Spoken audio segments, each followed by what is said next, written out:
As an example, use social media to get their message across. We're joined now by the political editor of BuzzFeed, which is at the cutting edge of social media. Jim Waterson, welcome. Let's take the Labour one, because I think it's the most recent one, and it's clearly the most sophisticated as well. What did you make of it? I thought it was brilliant. I thought it's the first time that any British political party has actually done something that might communicate with someone outside of Westminster on this scale. It won't have cost them very much to do, a few hours with staff that they've already got, cost them nothing to distribute, and it's reached 300,000 or 400,000 people. And those will be people who won't normally look at political videos. And is it a plus or a minus that it looks like the Conservatives can afford even worse graphics than the Daily Politics?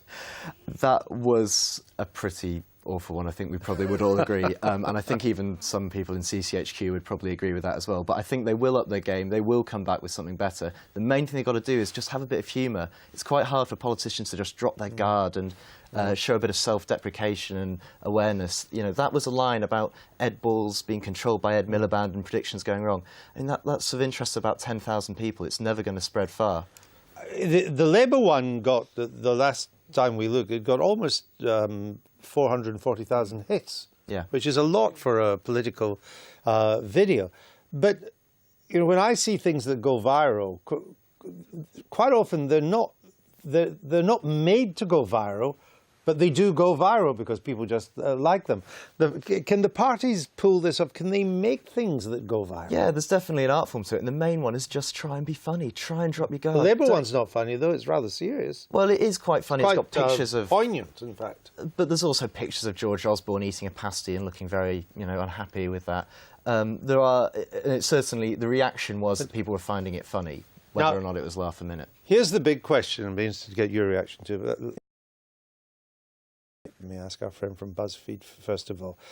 In this country, we've never had video political advertising. Unlike the United States and some other countries, we don't allow the parties to advertise on TV. They get free space instead, whereas in America, particular campaigns can be dominated by television advertising.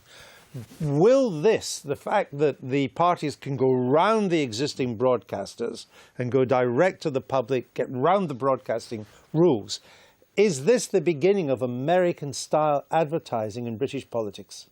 I wouldn't go that far, but we will see a lot of paid adverts in the 2015 election, paid video adverts. There's nothing to stop under electoral law, the Tories or the Labour or the Lib Dems going and buying all the adverts on YouTube, and before, you know, a new voter, 20-year-old, sits down to watch their thing on YouTube rather than on the BBC, and they see a pre-roll advert, which is what you've just shown there. There's nothing to stop that happening. And they could embed these ads, these video ads as well, in magazines like Prospect and newspapers and all the rest, couldn't they? Well, they'd pay for them.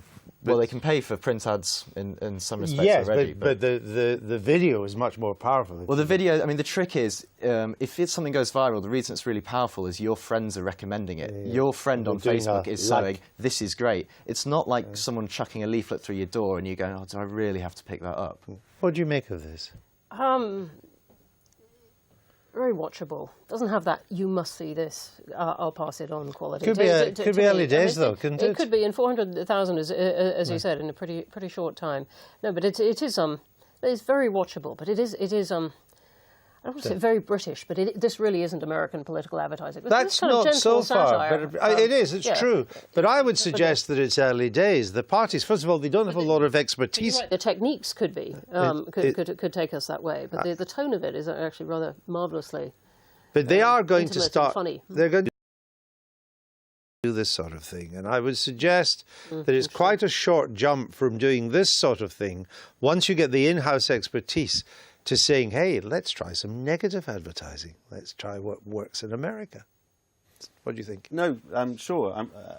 I'm sure it will change, you know, politics in the media forever and in colossal election shaping way. But what we've seen so far is hard to get excited about. I struggle to find that Labour advert in any way amusing or groundbreaking. It seems to me to be perfectly straightforward, and I'm sure it appealed to people who basically minded to vote Labour anyway, and that's why they approve of its message. It certainly isn't really entertaining if you're not interested in politics. We ran it, and people who, as far as I could tell, had no interest in politics, neither Labour nor Tory, tweeting out and going, I don't like either party, but this is funny, and it clearly was influencing them against the Tories. Why? If not What was funny about it?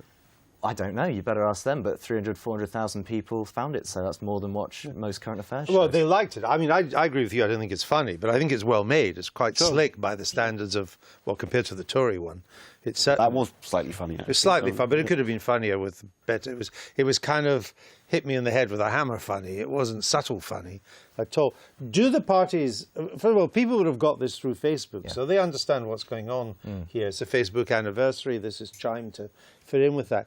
Are the parties hiring the expertise now to do this sort of thing? Yeah, I mean, Labour have an in-house guys separate from, the main campaign team doing this sort of thing. And they're also using this to raise money. So if you got this sent to you via the Labour Party mailing list, you'll have got to the end of the video and there'll be a little button saying maybe you'd like to donate £5 to help our campaigin if you've enjoyed this. Which is the way Obama raised his money. So and that's why they've got people who worked on Obama's campaign working for them. Just one, it's quite one final question. It's quite a technical question, but it's interesting. At the moment, you to place a party political ad in the middle of the brick of Coronation Street. If I watch Coronation Street on ITV Player, can I place the ad in the middle of that? From my understanding, there's absolutely nothing to stop you buying it and putting that advert in that slot if you're watching it on any online catch-up service. There you go. This is going to change British politics. Fascinating.